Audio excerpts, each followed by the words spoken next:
It's the same. The highest number of houses produced by the country, by the Philippines is only 200,000.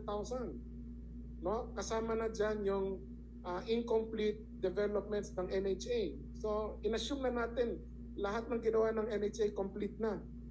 You add that to the private sector, that's only 200 something thousand. Eh, ang homeless is nasa 6 to 7 million. So again, kahit ba i-double, i-triple mo yung capacity ngayon, is still not enough. Diba? You multiply the current capacity by 10 times, you're only getting 2 million. You're still short.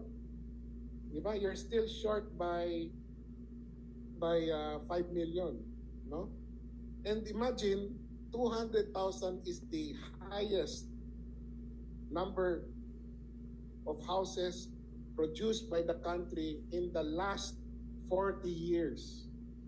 Ito na yung pinakamaraming ginawa natin sa isang taon. I mean, last 2023. So, what competition?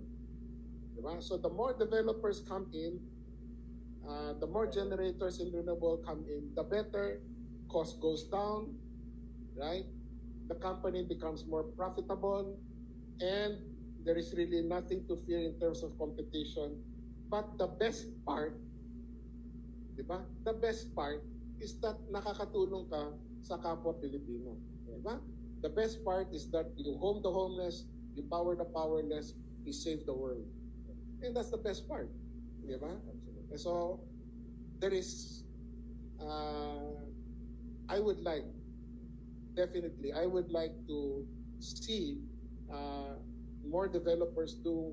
If what we're doing is right, then I hope that more developers do what we do, more generators do what we do, right? And do we want to share it? Yes. As far as housing is concerned, I've already gone into maybe 3 or 4 public forums telling them exactly the same thing, right? Telling them, magbenta kayo ng bahay. Di ba? Magbenta kayo ng marami. Paano namin nagagawa? Sasabihin namin sa iyo, huwag lang kayong mag-charge ng equity. Tapos, paano gawin yung walang equity? Simple, ibaba ang profit margin. Ayun ang hindi nila ginagawa. Okay. There. But doesn't sometimes frustrate you that nobody's doing anything about it? Yes, it's frustrating because sometimes, we're not perfect. So sometimes I suspect, are we doing something stupid, no? Because tayo lang gumagawa. Sometimes, di ba, kung ikaw lang gumagawa ng ganyan, you tend to doubt, are you doing something wrong? Because if it's so right, then why doesn't everybody else do it? But I really don't know. Does the chairman ever ask you that question? Yes. He does. Yes, he does. And that's what he says. Are we doing something wrong? Okay. Why don't other people follow, right? And well, I just tell him that it's different culture. At the end of the day, it's a different culture. I mean, it was easy for me to talk about. It's easy for me to talk about lowering profit margin in front of fellow developers. But I can see the face. It was very easy for them to just frown. I can see it in their faces. It's so easy for them to frown. That facial expression na parang walang bilib sa'yo. Or parang, binobola ka lang. Binobola mo lang ako. That's the majority. And in the beginning, when I have this reaction, I say, well, maybe because I have nothing to prove. Because I even shared the concept even before we had our project. Okay. Before we launch our project, I already shared the business model. And everybody, I remember the question was, well, have you done it already? Of course. And then I said, no, I'm just about to do it. And then so everybody in the room Wait gave and me see. that face na Wait and parang, you really know what you're talking about. Sure.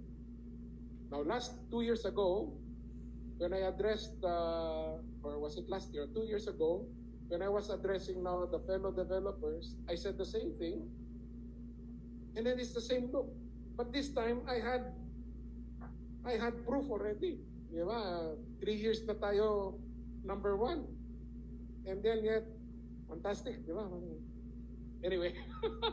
Wow, fantastic, baby. So, but then the face is still there. The face of disbelief, the face of doubt is still there.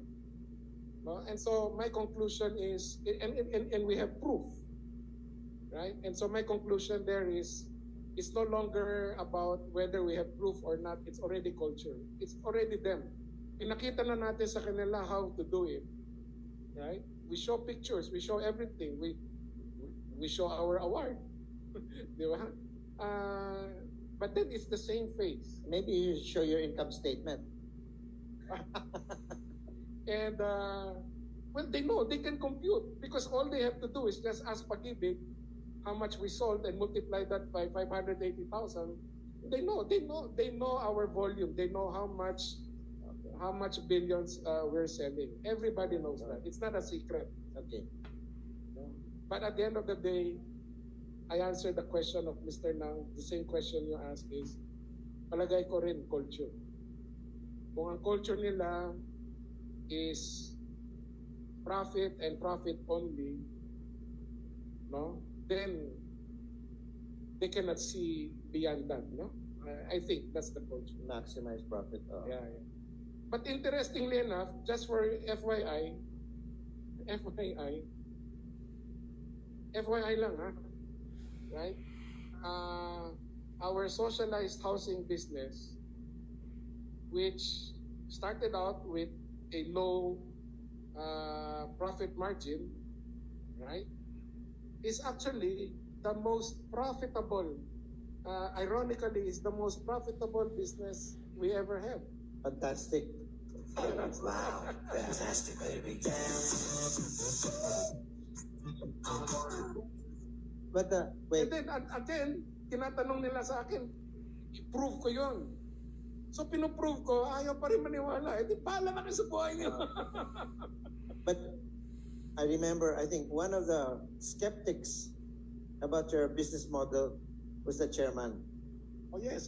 So Yes. And remember, I tell you that story, no? Kaming dalawa ni Eileen, nasarap kami ni Mr. Nang. Kaya niya ba to? Kaming dalawa ni Eileen, yes, ang yabang pa namin because we were projecting 50% more sales than what extraordinary our previous company has been doing for 30 years or 20 plus years at that time. No, and you know, that's the classic sinasabi ni Mr. Nang, papunta pa lang, parating na ako. Mas mayabang ka pa. First time mo to gagawin. Right? And then of course, you all know, tama si Mr. Nang. No?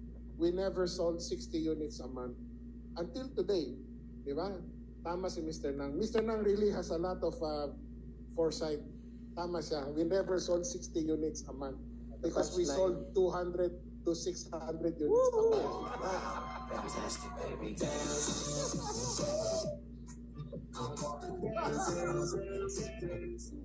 But okay, in fairness naman to the other industry players, maybe they're just employees. You know what I mean? Yeah. And that their stockholders were as skeptical as your father, the chairman, was with his business model. What do you think? Well, a lot of the owners, no, especially in the top 10, of Pag-ibig, I think only a minority is professionally led. Oh, okay. Majority of the company are like us, family owned. Also, of course, with professional partnership. majority are the owners, the founders of the company are hands-on to the company. Olivares. So the truth of the matter is that they are especially in the position to actually see a much bigger picture, right? But as I said, it's culture. I suppose it's already culture. Yeah, hindi, maybe nagkulang lang. By the way, sa lahat ng top 10, wala kasi yung nag-graduate ng Jesuit tsaka ng UP. Yabang.